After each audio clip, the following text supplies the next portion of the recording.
What's going on, everybody? Welcome back to the Rowdy Player 1 channel. As always, I am Rowdy, and we are back with another Rowdy's Rapid Review. Today is a big one because we are going with Oathbringer. This is the third book in the Stormlight Archive.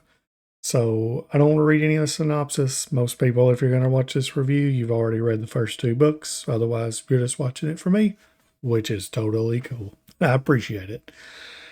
All right.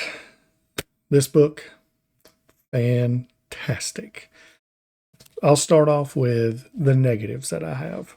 And it's nothing terrible, obviously, otherwise I wouldn't call this book fantastic. There's two things that I didn't care for. I didn't hate, but didn't care for.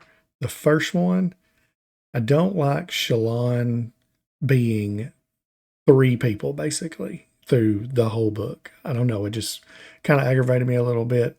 It was her, and then she would be Vin, and then she would be Radiant, and it was just back and forth, back and forth.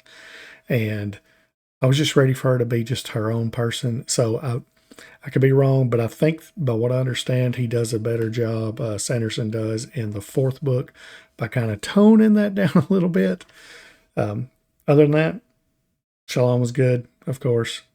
The other thing that I didn't care for is I felt like they went too far into, they spent a lot of the book in Shadesmar, which if you've read them, you know what Shadesmar is.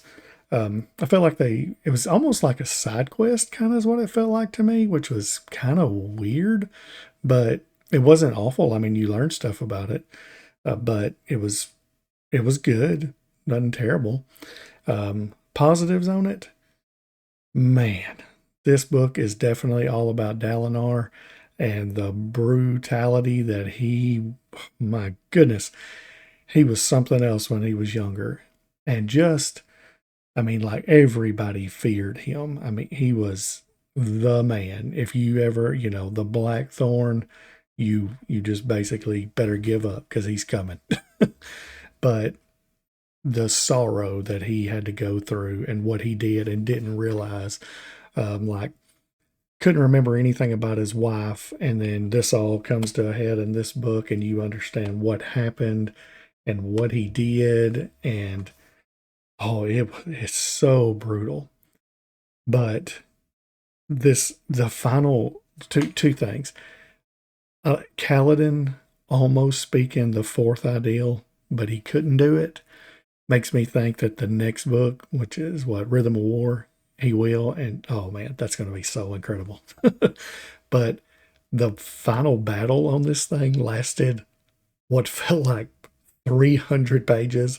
It was so long, and it was almost like an Avengers style, which was kind of weird but awesome at the same time. Like, I loved it because you got all these characters coming together, and they're all separated, and then all of a sudden, boom, they somehow get back together and using all of their powers, all the stormlight. I mean, just with them being radiance, it was so good.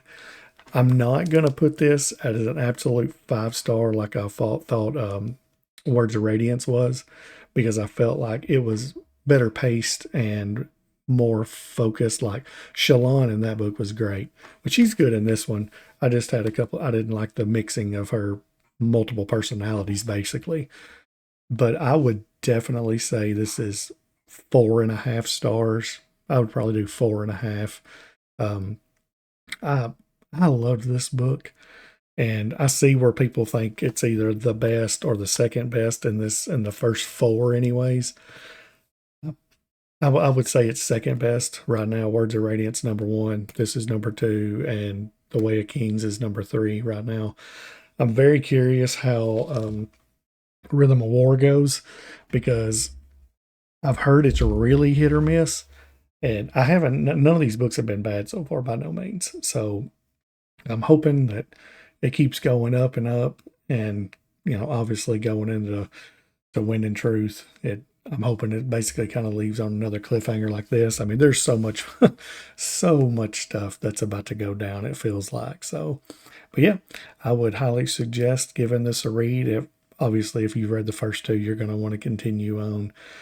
But anyways, if you like this, please leave a comment. Let me know if you've read Oathbringer yet. And if not, if you're planning on doing it, leave a comment and subscribe to the channel. And y'all have a great day.